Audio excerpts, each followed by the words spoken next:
নিয়ে আমাদের যে বক্তব্য, যেটা আমরা সামনে উপস্থাপন করলাম, এখন এটি নিরসনে দলের পক্ষ থেকে যে দাবিগুলো, সেই দাবিগুলো এখন আপনাদের সামনে আমি উপস্থাপন করছি।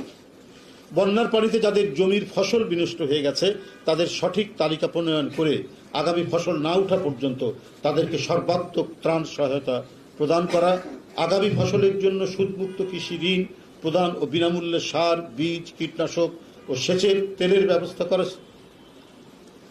আগামী ফসলের আগে রবি শস্য উৎপাদনের জন্য তাদের মধ্যে রবি ও শস্যের বীজ প্রদান করা। আমি এর আগেই বলেছি, আপনারা দেখুন যে কিছু স্বার্থান্বেষী মহল, ষড়যন্ত্রকারী মহল আপনার এই দুর্যোগকালীন অবস্থায় শাটডাউন করেছে। পল্লী বিদ্যুৎ বোর্ডের যে ইয়েগুলো আছে, মানে বিদ্যুৎ কেন্দ্রগুলি আছে, সেটা শাটডাউন করেছে। যে সময় আমাদের অতীব প্রয়োজন